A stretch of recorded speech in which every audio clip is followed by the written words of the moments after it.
투표용지 부족했죠? 참정권 침해가 있었죠? 국가기관은 철저하게 실패했죠? 선관위 다 무너졌죠? 선관위 부정치용 문제 심각하죠? 선관위 직원들 투표날에 다 휴가 떠났죠? 얼마나 심각한 일들이 많습니까? 이게 사실이잖아요. 그런데 이 정권 맡은 자 권력이 무슨 일을 하는지 보세요.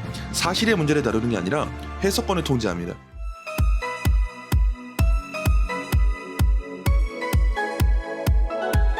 반갑습니다. 신학과 신앙의 노승주입니다. 여러분, 어제 이재명 대통령이 수석보좌관 회의에서 투표용지 부족 사태에 대해서 다루었어요. 그리고 그게 언론에 보도가 됐습니다. 그래서 여러분들도 아마 검색해보시면 많은 인터넷 기사들을 발견하실 수 있을 거예요. 근데 여기서 이재명 대통령이 중요한 표현을 했습니다. 참정권 침해 문제 제기는 수용하겠대요. 근데 여기서 하나 더 덧붙여서 말을 합니다.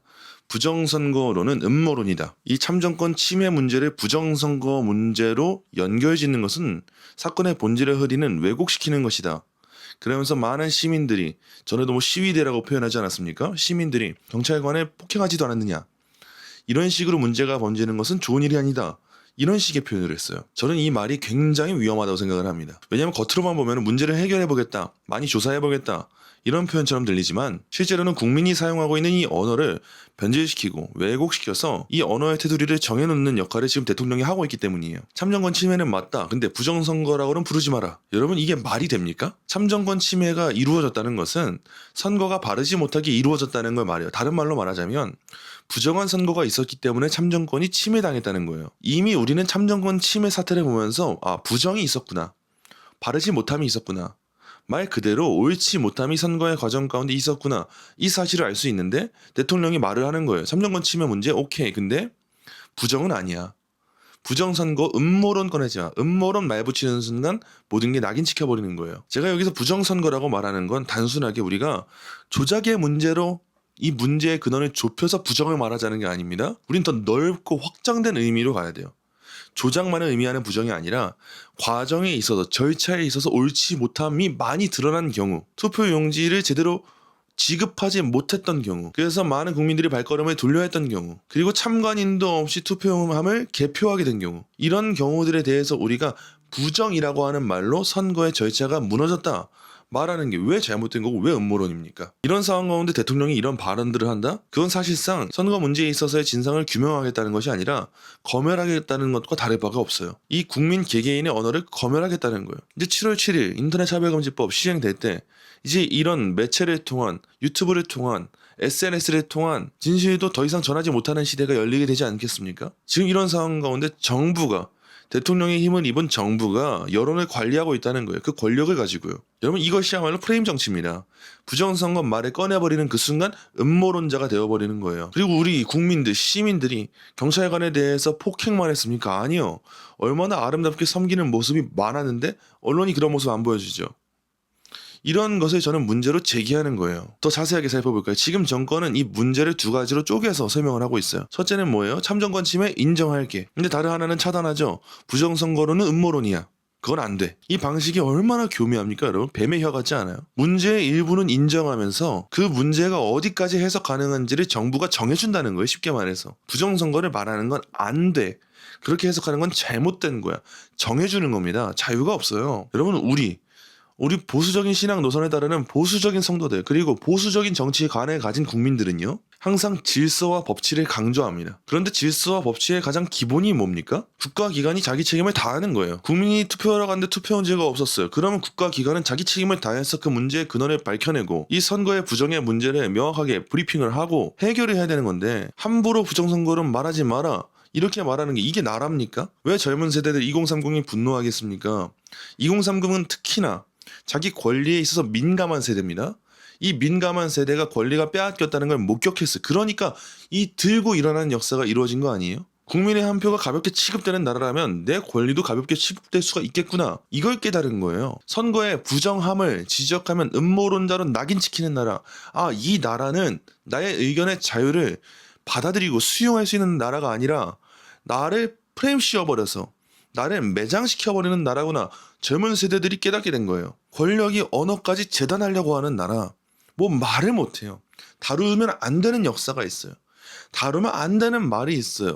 이런 나라라는 걸 젊은 청년들이 깨닫게 된 거예요. 그게 지금 올림픽 공원에서 드러나고 있는 그 열매이지 않습니까? 여러분, 나라가 이런 방향으로 가는 것은 자유민주주의의 가치를 잘 따르고 있다고 보기가 어렵습니다. 겉껍데기만 자유민주주의일 뿐이지 또 다른 독재의 형태로 이 정권이 가는 것 같아서 저는 굉장히 염려되는 부분이 많습니다. 보통 이 사안을 두고 정치평론가들은 여기서 아마 그칠 거예요. 선관위의 책임이다. 대통령의 발언이 부적절하다. 분명한 카르텔이 있다. 여기서 그칠 겁니다. 다 일리가 있고 맞는 말들이 많아요. 근데 저는 여기서 우리 기독교인들은 한 걸음 더 나아가서 더 살펴봐야 될 내용이 있다고 생각을 해요. 여러분, 이 문제는 단순한 행정실패가 아닙니다. 이 문제는요, 세계관의 문제예요. 국가를 어떻게 보느냐에 대한 세계관의 문제가 지금 이 문제에 대한 각자의 다양한 견해를 파생시킵니다. 성경적 세계관으로, 성경적으로 국가는 뭐냐?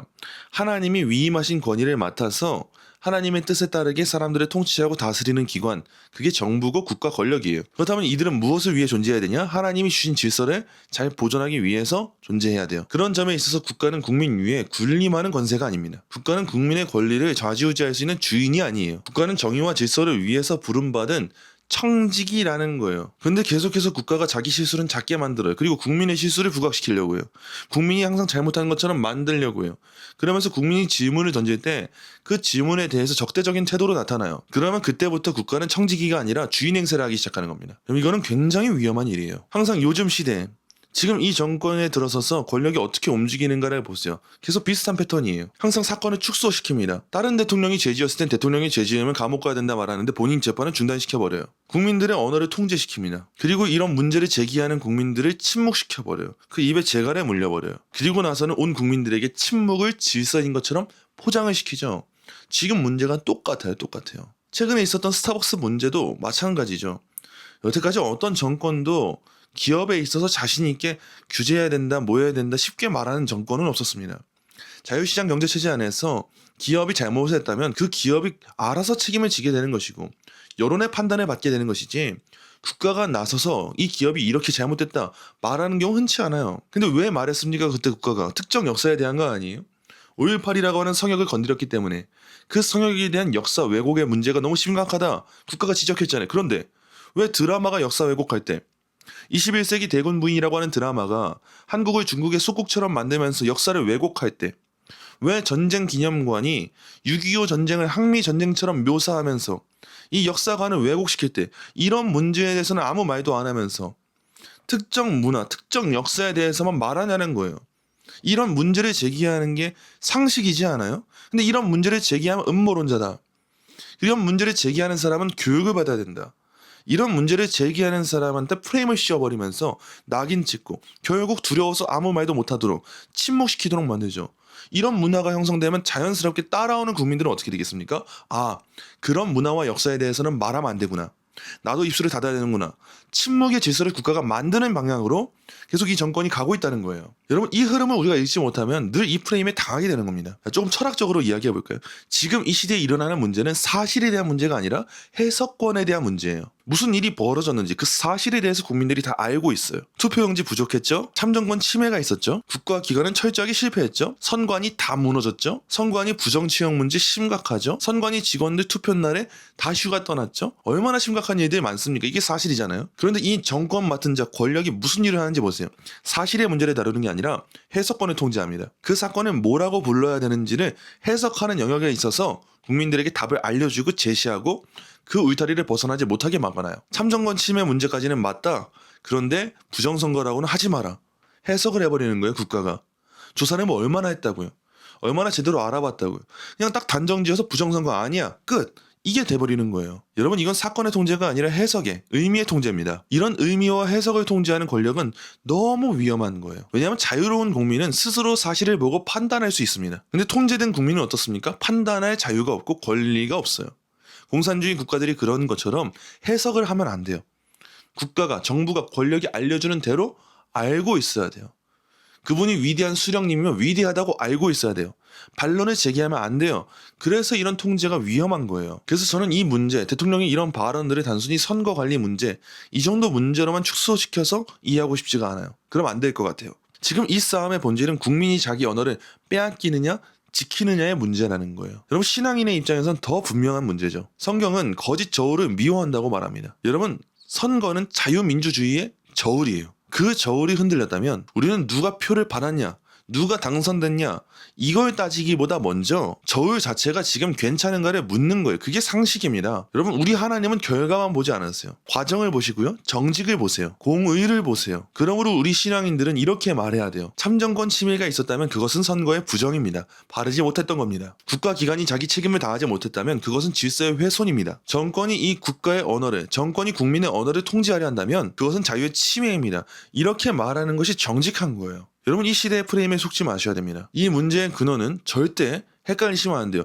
음모론이냐 아니냐 이 문제가 아니에요. 속지 마세요. 이 문제의 본질은 국민의 참정권이 침해되었다는 거예요. 그리고 이 문제의 본질은 선거가 바르게 진행되지 않았다는 거예요. 그리고 이 문제의 본질은 정부가 지금 이 문제를 바르게 관리하고 다스리려고 하는가 아닌가에 대한 거예요. 물론 우리가 근거 없는 가짜 뉴스를 퍼뜨리는 일 그거는 하면 안 됩니다. 물론 우리가 현장에 있는 공무원들과 경찰에게 폭행을 가하는 거 그건 하면 안 돼요. 당연한 거죠. 하지만 이런 일들이 일어났다고 해서 국민들이 제기하는 정당한 질문까지도 함께 프레임 씌워버리면서 덤탱이 씌워버리면서 입을 막는다? 여러분 이건 정말 잘못된 일이라는 거예요. 그러므로 우리 성도들도 그렇고 국민들도 침묵하면 안 됩니다.